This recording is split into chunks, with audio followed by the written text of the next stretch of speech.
दिन में तू ना हो वो दिन ही नहीं, जिस जीवन में तू ना वो जीवन नहीं। गिनती का पुस्तक 13 अध्याय का 28 और 29 वचन। परंतु उस देश के निवासी बलवान हैं और उसके नगर गढ़ वाले हैं और बहुत बड़े हैं। और फिर हमने वहां अनाग्यवासियों को भी देखा।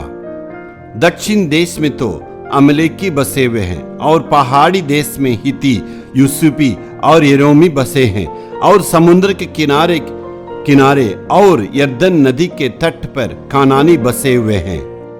और 33वां वचन भी, फिर हमने वहां नपीलों को अर्थात नपीले जाति वाले अनाकवासियों को देखा और हम अपनी दृष्टि में तो उनके सामने टिट्टी के सामने दिखाई पड़ते थे और ऐसा ही उनकी दृष्टि में मालूम पड़ते हैं।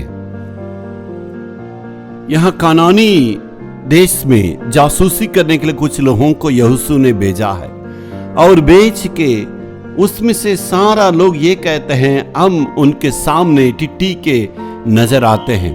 वो तो गढ़ वाला शहर है और उस शहर पर चढ़ाई करना बहुत मुश्किल है क्योंकि वो इतना मजबूत है। राक्षस के जाति के लोग वहां पर रहते हैं और उनको पर हम लड़ाई नहीं कर सकते। जी हाँ मेरे प्यारों, वो कहता है नहीं हो सकता। सारे लोग घबरा गए, लेकिन यहोशू कालेब ने कहा नहीं, परमेश्वर हमारे साथ है, हम जरूर जीतेंगे, हम जरूर वहां पर उस देश में जाएंगे, उस देश को राज्य करेंगे, उस देश के लोगों को भगाएंगे। विश्वास के साथ कहते हैं। देखिए, जो विश्वास किए हैं वो सिर्फ कालेब और यहोशू उस देश में गए, बाकी सारे लोग उसी जंगल में मर मिटे। मेरे प्यारों, आज परमेश्वर कहता है जो आपके लिए असंभव परमेश्वर के लिए संभव है।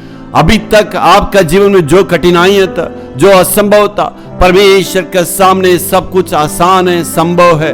आपने सोचा इस महीना में ये तो नहीं कर सकते, आप तो भूल गए हैं, लेकिन परमेश्वर कहता जो चीजें तुम्हारे नजर में भूल चुके हैं, तुमने सोचा है इससे नहीं हो सकता, आज परमेश्वर उस सारे मामला को ठीक करके आपका जीवन में सफलता देने वाले हैं। आपके कठिन बातों का परमेश्वर बदलने वाले हैं। मृत्यु पर जय पाने वाला जो क्रूस पर यीशु मसीह ने शैतान को, मृत्यु को जीता है, वो यीशु मसीह हमारे सारे मृत्यु का डर को दूर करेगा, हमारे सारे बीमारी को दूर करेगा, हमारे सारे मानसिक तनाव को दूर करके हमें विजय को देगा। Hallelujah, hallelujah, hallelujah.